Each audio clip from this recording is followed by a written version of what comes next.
lupa di subscribe, nyalakan lonceng notifikasi, like, dan komen video ini. Halo teman-teman semuanya, ketemu lagi sama aku Ratna di Ratna Amalia Channel. Oke teman-teman, terima kasih ya buat kalian yang udah subscribe, buat kalian yang udah ngikutin channel aku gitu ya. Dari yang pertama kali aku upload tentang mulai dari mana kita belajar SKB sampai dengan hari ini kita udah masuk ke materi yang tentang ilmu pertaniannya gitu ya. Terima kasih ya teman-teman buat sarannya, masukannya dari teman-teman. Dan awalnya aku bikin video tuh mungkin yang kemarin-kemarin panjang-panjang gitu ya teman-teman. Tapi ini udah mulai aku bagi-bagi gitu ya biar lebih mudah gitu ya dipahami gitu, jadi satu-satu gitu ya. Mungkin ada teman-teman yang lebih mudah seperti itu. Karena request dari kalian juga, jadinya aku bikin videonya yang lebih singkat-singkat gitu. Yang gak singkat-singkat banget sih, tapi kayak durasinya lebih pendek daripada biasanya. Gitu. Semoga teman-teman berkenan ya dan tetap semangat buat belajar, ngikutin channel aku terus juga gitu ya. Oke teman-teman, kita hari ini masuk ke materi belajar SKB CPNS, Formasi Penyuluh Pertanian yang ke-11 tentang benih, persemaian, dan penanaman. Oke teman-teman, yuk kita bahas yuk. Nah sebelumnya kita harus tahu nih perbedaan dari tumbuhan dan tanaman gitu ya. Kita mikirnya sama aja tuh yang hijau-hijau gitu kan, atau yang ya ada daunnya kayak gitu-gitu, itu adalah tumbuhan ataupun tanaman gitu ya. Nah, bedanya apa? Tumbuhan adalah sumber daya alam hayati atau nabati yang muncul atau tumbuh dari permukaan bumi serta berkembang dengan cara alami atau liar. Jadi, tumbuh aja gitu di alam. Kemudian, kalau tanaman adalah sumber daya alam nabati yang sengaja dibudidayakan atau pada suatu ruang atau media untuk dipanen pada masa ketika sudah mencapai tahap pertumbuhan tertentu. Nah, tanaman ini kenapa dibudidaya itu untuk dimanfaatkan nilai ekonominya gitu. Nah, termasuk pada pertanian ini. Jadi, yang dibudidayakan itu adalah tanaman gitu ya. Sengaja gitu ya, teman-teman. Jadi, sengaja dibudidayakan, sengaja dikelola agar memberikan nilai ekonomis pada hasil pertanian itu gitu ya, atau hasil dari tanaman yang ditanam itu gitu. Cukup jelas ya, teman-teman ya. Nah, tanaman itu dibagi jadi dua. Ada tanaman semusim, sama ada tanaman tahunan.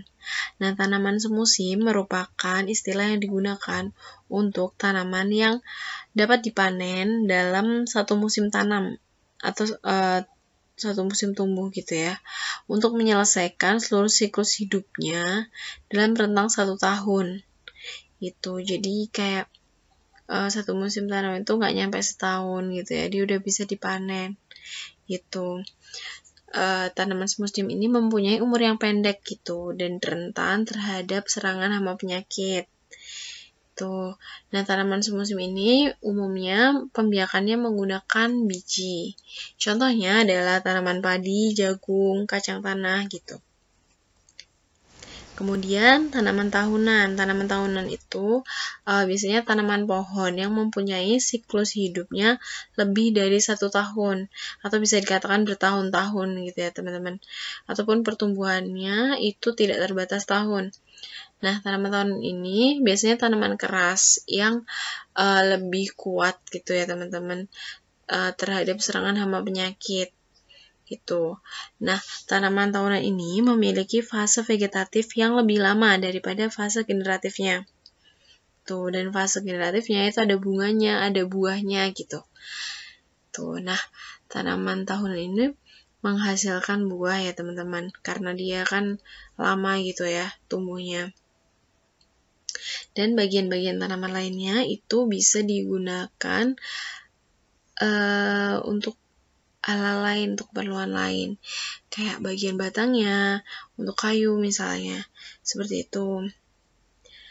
Kemudian contoh dari tanaman tahunan adalah tanaman-tanaman perkebunan, yaitu ada karet, kakao, kopi, kelapa sawit, gitu. Oke, Nah, ini ada, tadi kan kita ngomongin tentang tanaman nih, dan tanaman kita paling banyak kalau di pertanian itu kan yang dari biji-bijian gitu. Dan kita juga sering mendengar istilah biji, benih, bibit gitu ya. Nah, apa sih bedanya?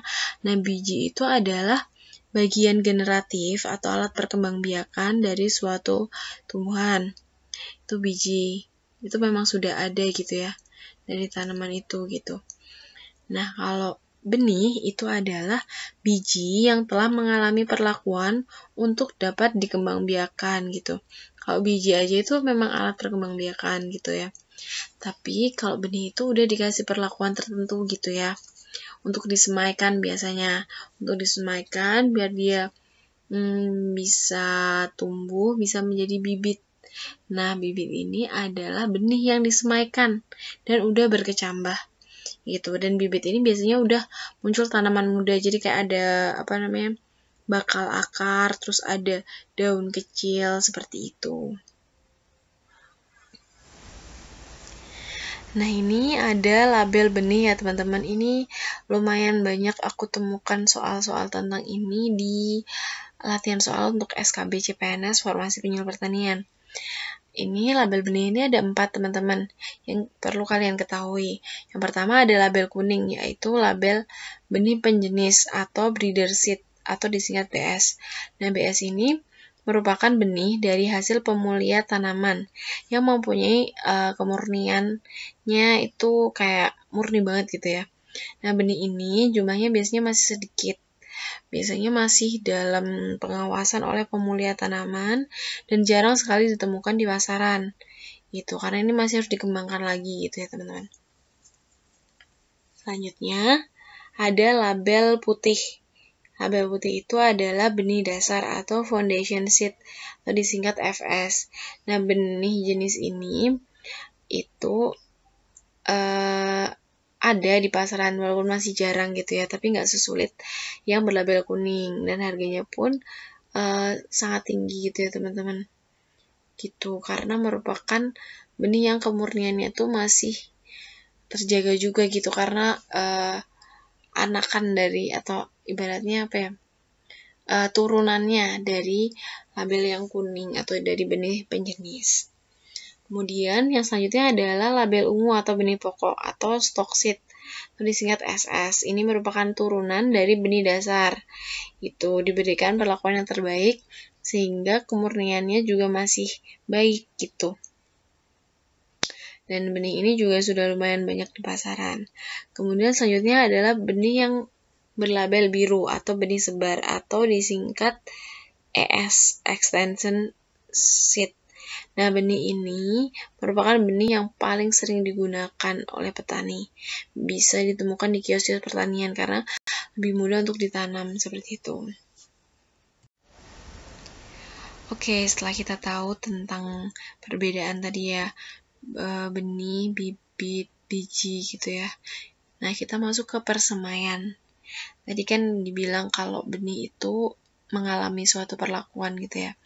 Nah, persemaian ini adalah kegiatan dari memproses benih itu atau memperlakukan benih itu sehingga dia bisa menjadi bibit gitu. Dan bibit itu nantinya siap ditanam di lapangan.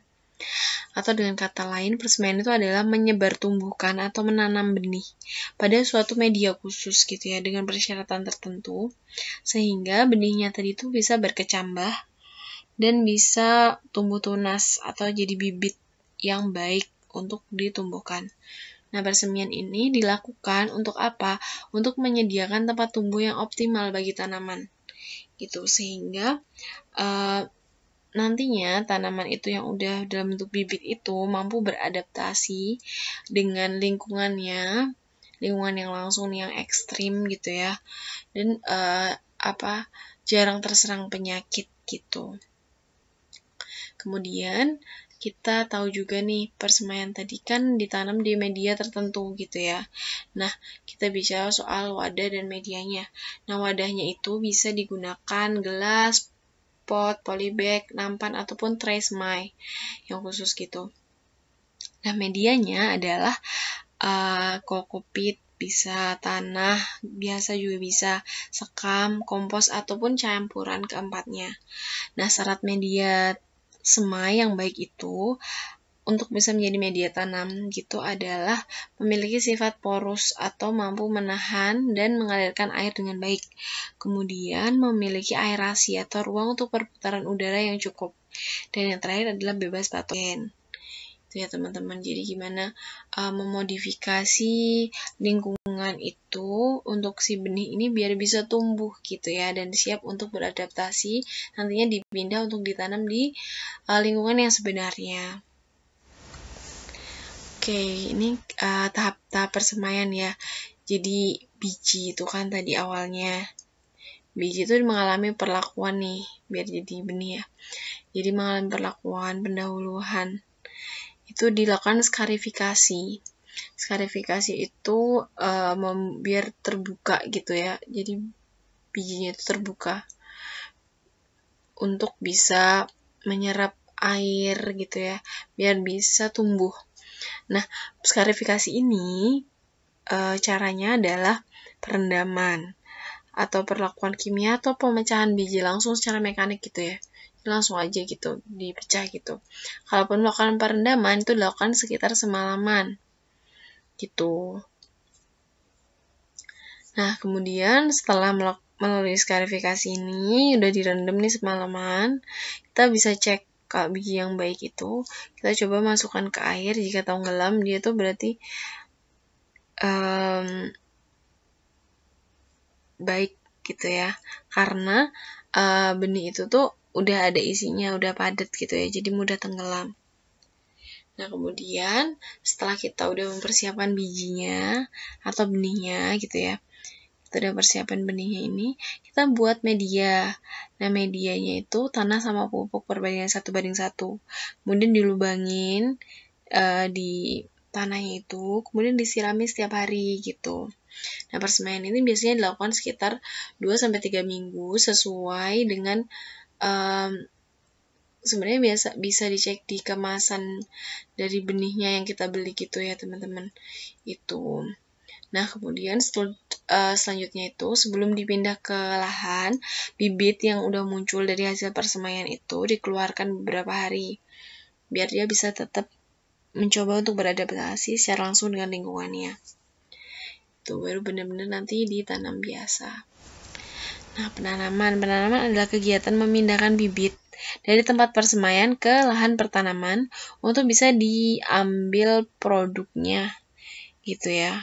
Karena kan dari bibit tadi itu kan memang ditanam untuk dibudidayakan biar bisa dapat keuntungan ekonomis gitu ya teman-teman. Nah, selain penanaman, kita harus tahu nih tentang pola tanam. Pola tanam adalah metode penanaman pada lahan dengan mengatur tata letak dan urutan tanaman selama periode waktu tertentu. Waktu termasuk masa pengolahan lahan yang tidak ditanami gitu. Jadi kayak pengaturan gitu ya, pengaturan tata letak maupun urutan maupun waktu gitu ya untuk penanaman ini dengan metode-metode tertentu. Nah, pola tanam itu ada dua ya teman-teman, ada monokultur sama polikultur. Bedanya apa? Kalau monokultur itu adalah pola tanam yang hanya menanam satu jenis tanaman saja. Misalnya nanam padi ya padi aja gitu.